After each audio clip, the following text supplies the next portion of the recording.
guys, welcome to Plantaholics. This week's video is January plant haul part 1. Sorry if you see me do like this and this because my dog just wants to be in the video. You can't be in the video. No, get this. Over here. Go over there. Go over there. Now lie down. Lie down. Merlin, don't eat the plant. Thank you. I swear, he talks back just like a teenager would. Back to the point, welcome. I don't know if I answered, not if I answered, but if I gave my name the last 2 videos. My name is Nicole, and welcome back to this week's video. Next week, I have an idea, but I have to do the plant haul. Merlin, you are not doing this easy. Lie down, sit. If you want to be in the video, you can. Don't lick it off. Thank you. As you can see, this is Merlin. No! Merlin, stop. You're hitting the trees. Not the trees, the plant. Stop it. Merlin, sit. Down. Stop it. Shush. Stay. Would have thought it would have been my cat. No, it's not. Down. Shush. Okay, let's try this again. Hi. I don't know. Shh. If you're gonna be a backseat driver, shush.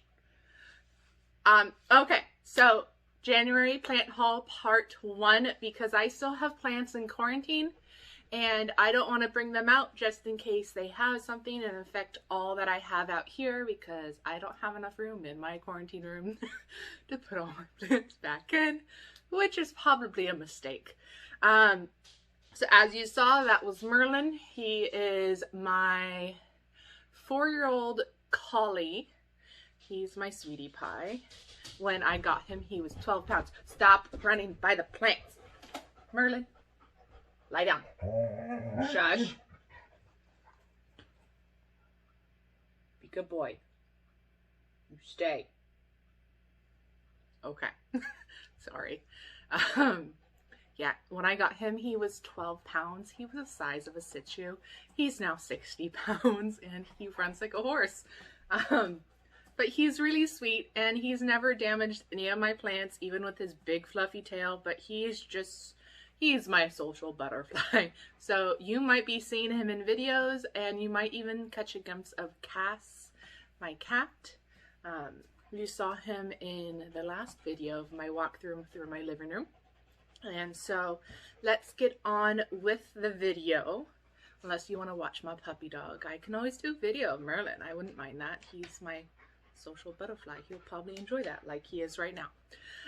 So my first one, as you can see, I got plants all piled up around me. I almost didn't have enough room. I had a side table just in case. Stop running. Thank you. You can chew on that, that's fine. All right, so my first one is the Aglaonemas. Finally was able to say that right. I have 2. I have the papaya right here.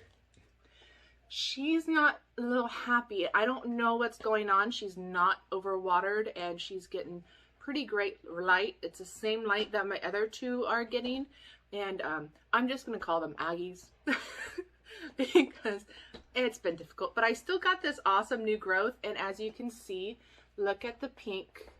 The pink is all the way down the stems and it's really pretty. And I'm such of a big pink gal. Like, I can do pink as a little bit of highlight, but this is just highlighting it enough. As you can see, here's her unhappy leaf. We'll see how it goes. It could just because she's still acclimating to don't touch the plants. Kitty cat. She could just be acclimating to the surroundings still, which is a perfectly viable reason why she might drop a leaf or 2. So that's the first one, and then this is the second one. Let me see if I can get it to move you. This is similar to the spring snow. The spring snow is one of my favorites, but this one is actually called a winter wine house.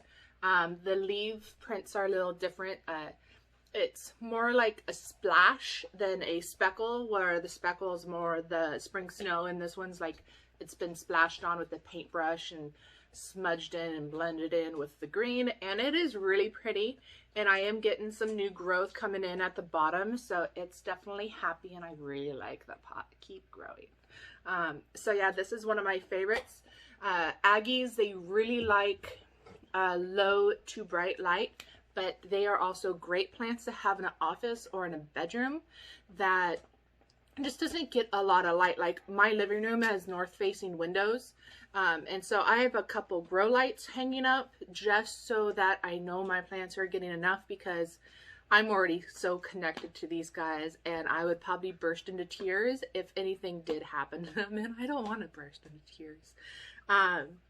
So yeah, works really great for bedrooms and offices. Now they are toxic, and so I have my 3 Aggies where I know my cat won't reach them. But the only plant he has ever been interested in is Pierre, my player plant. I mentioned him in the last video. And he's only eaten 2 leaves so far, and hopefully it stays that way, because I don't want to have to trim anything else off. So yeah, and then for watering, I tend to water with a watering meter, and it has the analog dial, it's not digital. But on the meter, if they're at a 2, that's when I water them, because they like to dry out somewhat on the watering level. They don't like having wet feet, and wet feet unfortunately can lead to root rot, so you do have to be careful of that. My next ones are going to be a group of 3 different types, because they all have very similar care. That is the Pothos, the Scindapsus, and the Philodendron. So the lighting for them is low to bright. Of course, it has to be indirect because their leaves will burn. However, if you acclimate them and move them slowly closer to the bright light, that's going to be direct. They might enjoy that, but it just depends on the plant. Some plants are different. Some plants might not. So just be careful with that. For the watering, it's again number 2, and then they are toxic if eaten. So this one right here is my golden pothos. He has been enjoying it. Let's see, there's his little variegation right there. Hopefully he keeps it. The goldens have been known to lose the variegation and go with the solid green, but he's been pretty good. I have him situated with the figurine right there, and so he's in a blend of light and shade, but he's been doing really well, and I've gotten some new growth from him, so that means he loves it. You know my Marble Queen. You saw her before in the Snake Bioactive. And then my other one is, this is a Pearls and Jade. Very pretty, sometimes confused with the Enjoy, but the Enjoy is a lot more solid white variegation, where this one is kind of splattered with some green still. See, like this leaf, it's still splattered with green in the white areas. She's gotten a couple new leaves coming in right here and here, so that means she's at least happy. She did lose 1 leaf, but that was with days after me bringing her home. And so that's most likely because she was acclimating to my room. And I keep my living room and my bedrooms around 65 degrees. Even in the winter, I'm a 2nd floor condo. And so because of that, I get heated a lot of the times by my downstairs neighbor. And so I really don't have to worry about it getting too low. The only thing I do have to worry about is the humidity. And so I got a bedroom humidifier that's only supposed to work for 1 room, and I only want it for the living room because that's where a lot of my plants are. That way I can sit and look at them in front of the TV, or if I'm reading a book, I can just look up and there they are, because that's what makes me happiest. So that was the Pothos. The Scindapsus I have is a Silver Ann right here. Very pretty. Also can be called a Satin Pothos. But it's very pretty. Look at the silver.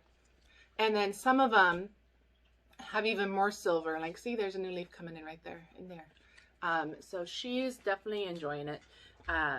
Some of them are also If you see them, but they have a lot more silver on, it's probably like a silver lady. A lot of them, they look the same. It just depends on how much silver is actually on the leaf. And like I was saying earlier, a lot of them have all the same care. So the water is still at number 2. They still like the same light. They can still be moved closer to direct light as long as you acclimate them. That was my only Scindapsus that I have. I haven't found any of the other ones that I've liked. And then I have a new philodendron. He's a little wonky. I got him actually from my sister because she was not liking her, no matter what she did. And so I got him from her. And so he is a little lopsided, see?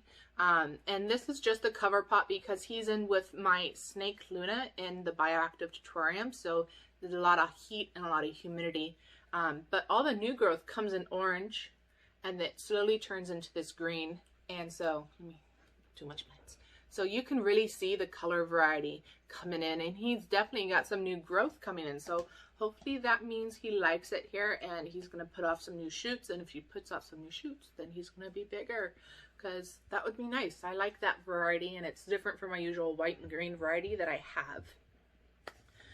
So that is all I have for the new plants for the Pothos Scindapsus and the Philodendrons. But I still have more. I made a list. I'm going down my list because otherwise I don't remember. I did pick up this really cute, I think he is a dwarf samurai. Look at him. He's so cute. Yeah. Sorry, I got new equipment, so I'm still trying to figure out everything. So he's really cute. He's going to be along the same lines as a regular snake plant, so they want to dry out. You do not want to have them have wet feet, because that is the #1 killer of snake plants, is the wet feet. Are you going to be in the camera again? Yes. I don't knock off the plants or my PlayStation. Please don't. Okay. No, this is not for you either. Neither is that. Go lie down. Go chew on your thing. Thank you. Talk about interruptions. Where was that? Oh yeah, that was pleasant. That's what you get for licking your fur. Hairballs. Don't do that. I'm on camera. No. Back up. Back down. Thank you. Hey, don't army crawl. Alright, so stop it. No. Thank you. Merlin. I see you. Shush. Yeah, so lighting. Distractions. Samurai. Okay, the lighting on the Samurai is medium to bright. They can handle low light, but you won't get as much growth from them. Even though they are a slow grower, they will still grow better with the better light quality that you give them. And so I do have them close to the grow light because, like I was saying earlier, I do have a north-facing living room, and so I don't get a lot of good direct light. And so a lot of my light is like a low to medium in here. And so, yeah, they can go in direct light. You just have to make sure you climatize them really well, because they will definitely die really quick from direct sunlight, especially depending on where you are in the hemispheres.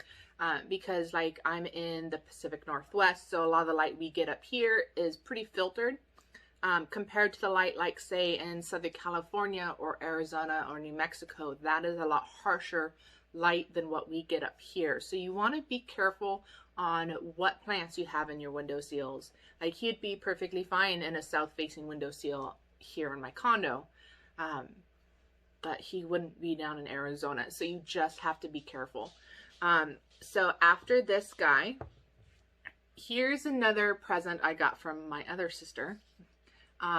He wasn't doing too well, and as you can see, he's just an itty-bitty guy with only 4 leaves.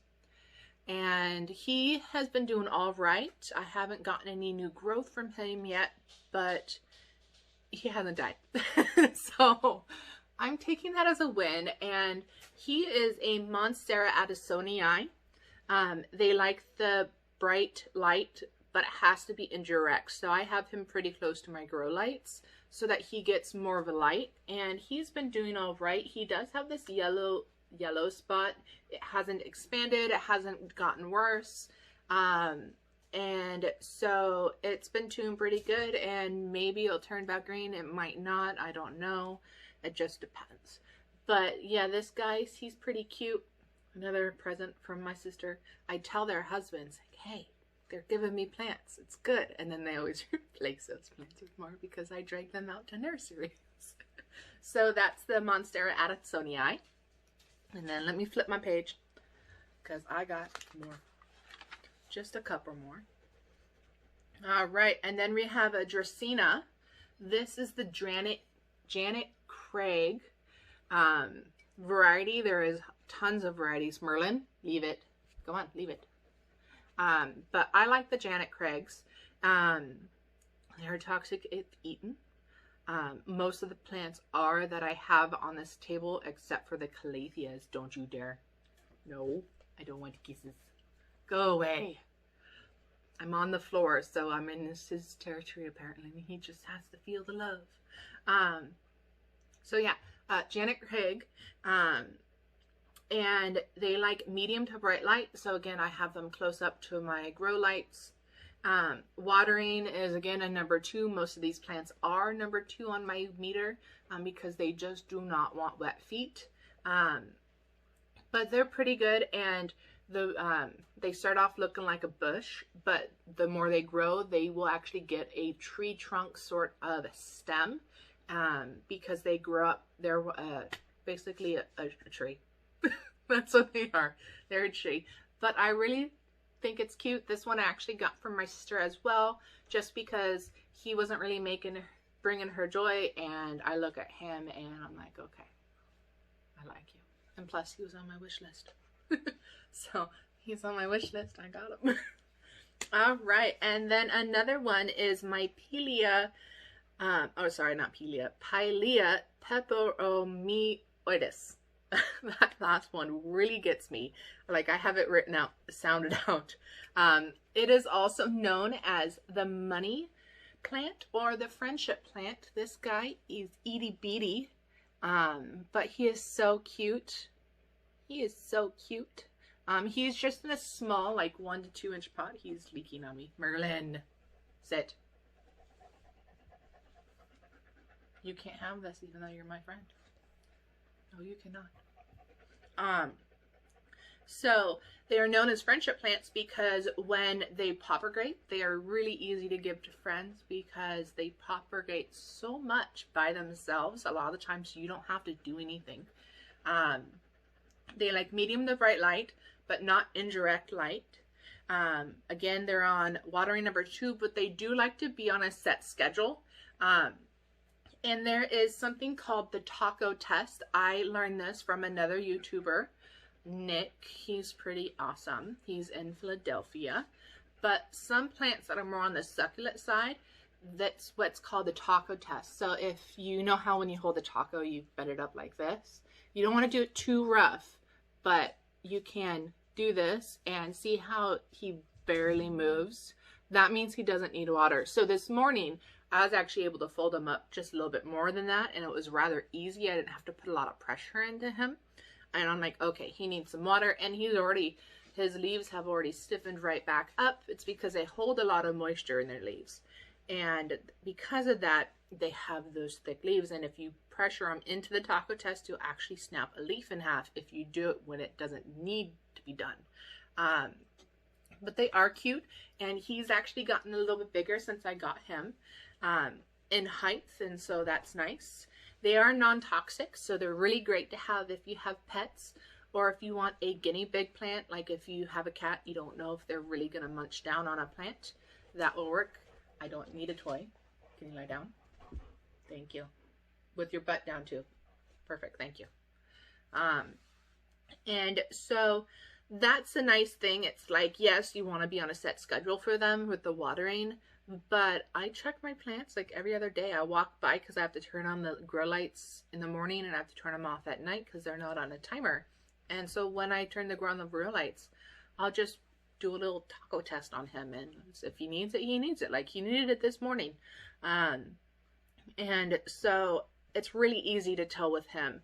There are a couple others of the Pilea families that you can do the same test with them, because they have the same sort of succulent leaves, and there are some that actually shaped like a taco, but you know when they need water because they've actually folded in on themselves and they've gotten kind of wrinkly and it's like a taco you wouldn't want to eat.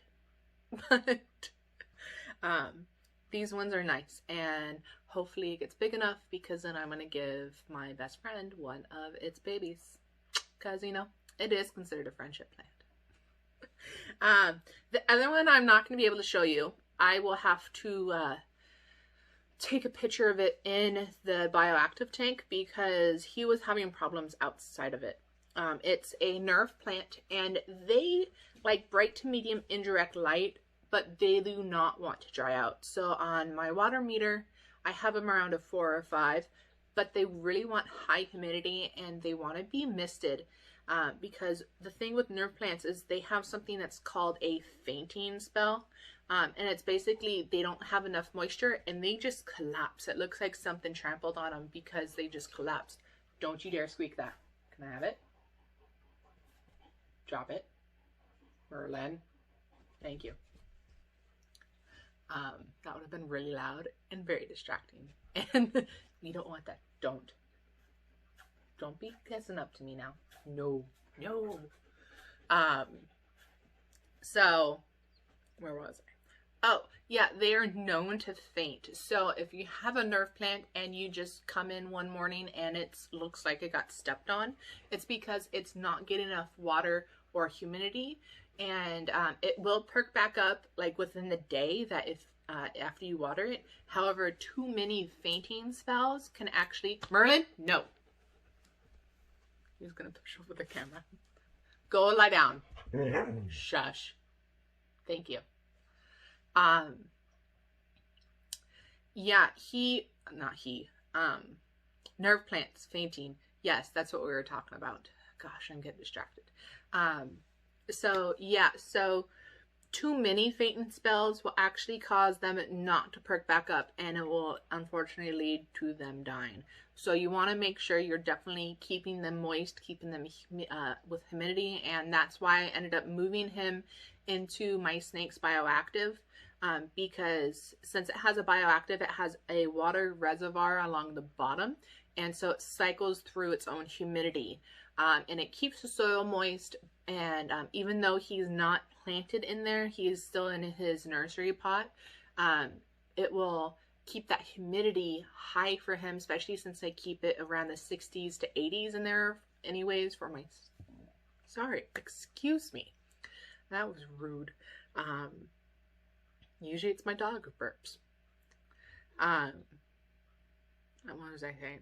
Oh, yeah, so I usually keep Luna's tank between the 60s and 80s because ball pythons want that high humidity, especially if they're in shed. And so because of that, I plopped him right in there. He's tucked under one of the decors, so he's not getting that direct light because that's a lot of heat for such an itty bitty guy. And that will also dry him out quicker. So I have him tucked under a little decoration, and he looks kind of cute in that little spot. So I will have to show you guys what that looks like in a little bit. But yeah, so these are my new guys that have come out of quarantine. You've probably noticed the lack of, or not lack, but well, the lack of plants because I've actually moved them down. So all their cover trays, catch trays, whatever you want to call them, are back up behind me. And so yeah, these are my guys. If you have any tips or tricks on these plants that I've showed you, definitely post them in the comments because I am still new to the world of plants. And all this information is what I've had to deal with them and what I have found on my own research, as well as what my sisters have helped me with. So definitely I could always use tips and tricks. And I'm sorry about Merlin. He might be in future videos. Cass might decide to show up in future videos, but we'll see how it goes. I might have to distract him next time because you're a distraction. Yes, you are. But he's a cute distraction. Don't you dare. He's my cutie pie. With his big long nose. So yeah, I will see you guys next week. You guys have a great weekend. It's coming up since I think today is Wednesday. Yeah, today is Wednesday. And so please subscribe so you can keep up to date on the videos that I post. I'm going to be doing one once a week. I just don't know what days yet since my work schedule's up in the air at the moment and it's changing. So one video a week. I might do a little short clip, especially if my Monstera starts giving me menstruations, and then I'm going to be all up in the air, and you might just get a hooray video. You're going to knock my plant off with that tail. So yes, can you sit? Sit pretty. Thank you. So yeah, subscribe, like the videos, and please share them so your friends and family can see them too. I would much appreciate it. And you guys have a great day and a good weekend, and I will see you guys next week. Hey guys, so this is me from the future. I just finished putting away the plants, and here's my bioactive tank. There's the Prince of Orange right there, the Marble Queen, the Silver Anne, and this little guy right here is the nerve plant. I have him tucked right under there. You can still see on some of the leaves he's kind of crunchy looking, but it's actually gotten a little bit better. That is not a leaf, that is a snakeskin. So yeah, he's definitely looking better right there, and as you can see, I have him almost as if he was planted in the ground. So he's enjoying it in there, and I could tell that within 24 hours, because I moved him there about afternoon yesterday because I did have him right up here in this corner, but that light was just not working, and so this is where I put him. And look at this, my mounding lemon lime is like doubled in size, and I'm still getting new leaves from him. And my sneaky snake is in her humidity box again. Apparently she likes being in her humidity box when I go to film, but you know, some people don't like looking at snakes, and so that's perfectly fine. And so yeah, I will plop this into the video so you guys can see it. Bye.